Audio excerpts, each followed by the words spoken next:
Treasure Hunting Weekend mga ka-TH. Ito'y part 2, sequel ng ating video last day about itong steel plate cover ng treasure sa creek na tinuro ng ating lolo. At kami ay nag-umpisa ng maghukay ng unang hukay. Ito'y nakabase sa mapa kasi nandyan yung sinabi na biniyak niya na concrete.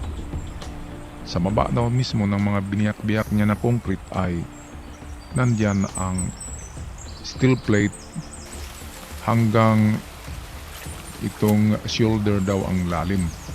Kaya sa panahon ngayon siguro yan ay 2 meters deep na ang steel plate. At itong kanyang apo naman, ito'y kasama niya nang bumisita sila dyan nang pwede pang maglakad si lolo noong 2020 o 2019. 3 taon na daw nakalipas, sabi nitong kasama namin na apo niya, ay siya mismo daw ay tinuro ni lolo kung saan yung itong steel plate na banda. Ang problema nga lang ay problema ako dito kasi merong naglandslide na parte ng bundok at nandyan ngayon sa creek. Baka ang creek ay nagbago ang kanyang itong streamline, ang kanyang direksyon ng tubig, ang stream.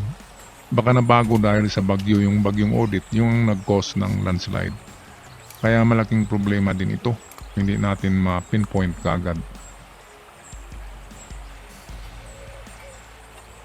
At dito sa pag-umpisa namin ng hukay, sa unang hukay, ito hindi namin ginagamitan ng anumang gadget. Yung dowsing lang ang katulong diyan sa pag-locate at yung apo ng lulo ang mismo nagturo na diyan daw hukayin, sabi ni lolo noong 2019 na taon. 3 taon na daw ang nakaraan nang bumisita sila diyan kasama ang lolo diyan at tinuro sa apo. Kaya diyan pinahukay ko na diretso kasi natandaan daw niya na diyan tinuro ni lolo ang yung steel plate na nakabaon.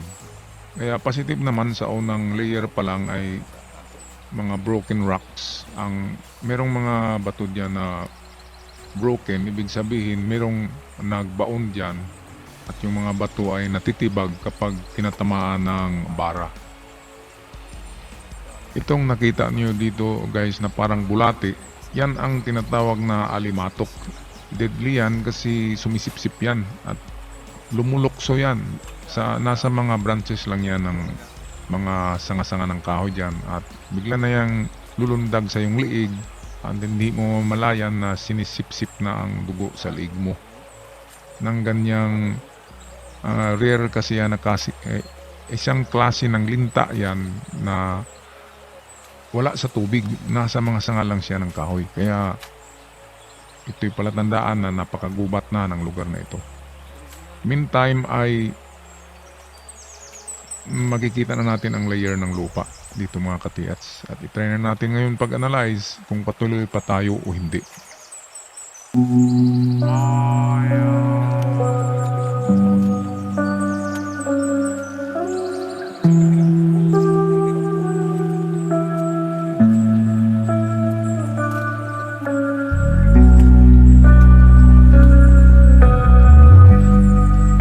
Mga ka-TH ay nag-umpisa ng lumitaw ang original layers ng lupa.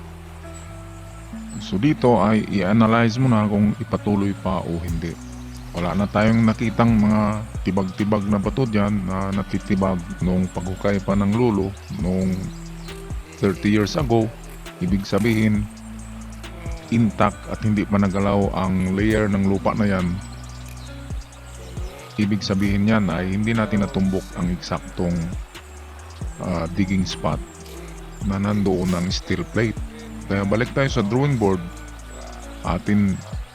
Dito ay akin nagagamitin ng mga detectors para ma-detect ang eksaktong digging spot. Meron kasi akong duda na dahil sa landslide ay nagbago ang itong hugis or form ng creek ay hindi na ganyan. Dahil nung bagyong Odette ay naglandslide ang gilid niyan, papakita ko mamaya.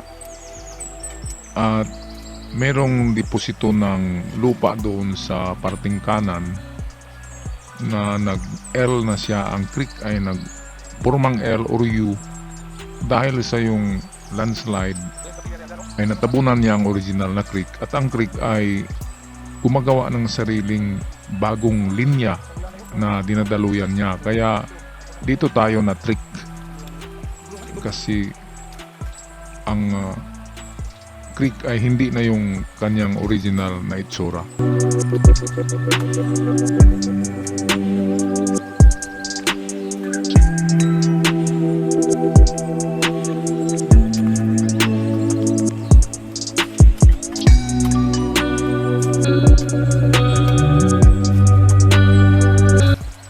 At dito ang gawin ko guys ay hanapin ko yung sinasabing nakaharang dyan na sa creek na itong rectangular concrete na nandun sa sketch ng lolo. Napansin ko itong mga dragonfly dito, mga tutubi ay kulay blue. Ang mga pakpak kaiba. Kakaibang mga tutubi ito, mga katiyats. Minsan, ayon sa mga alamat, kung tayo'y magustuhan ng mga diwata sa bundok na yan, ay magpadala sila ng mga mensahero or messenger sa hugis ng mga paru-paro at tutubi. Kaya sana ito ay ating guide, itong insektong ito.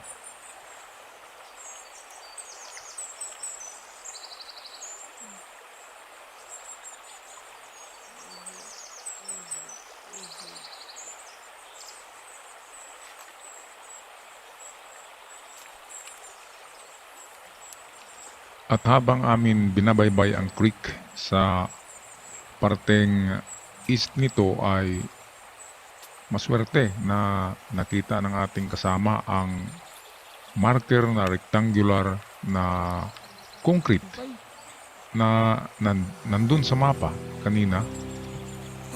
Ito yan. Ang concrete na ito ay pwede lang siyang marker din sa area at pwede rin siyang may laman sa loob niya kasi siya ay rectangular concrete. Wala siyang kabilya kaya hindi siya muhon. Of course, ang mga muhon na nilalagay sa mga bundok ay merong kabilya yan kahit nag-iisang kabilya lang sa gitna kasi gawa nga ng tao. Pero ito gawa ng tao pero paggawa ng hapon ng mga semento or concrete, wala talaga itong kabilya. Kasi kanilang ginagawa yan na madalian ng pagbaon. Kaya pwedeng marker at pwedeng may laman din ang concrete. Rectangular concrete na ito mga katiyats. Kaya medyo mayroon na rin konting pag-asa ang ating treasure hunting ngayon.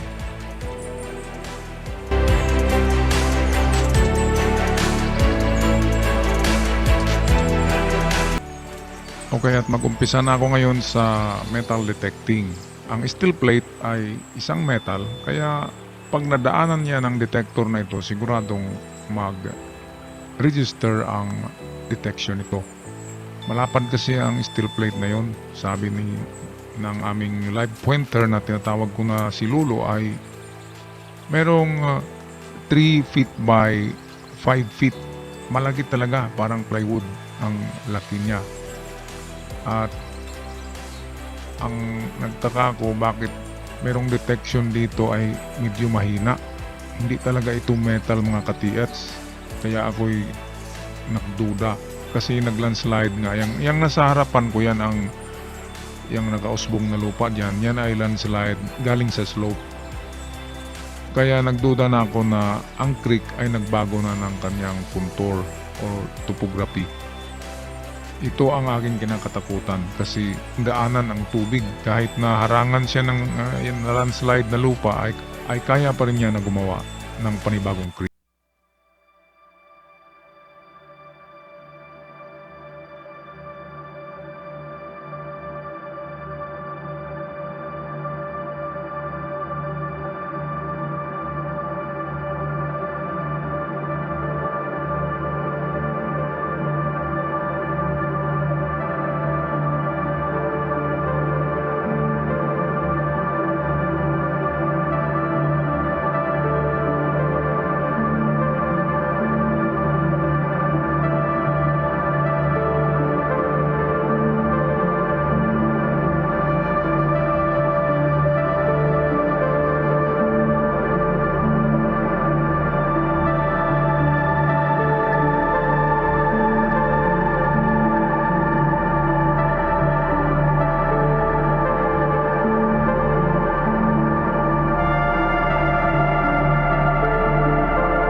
Maraming salamat guys sa inyong pagsubaybay sa ating channel.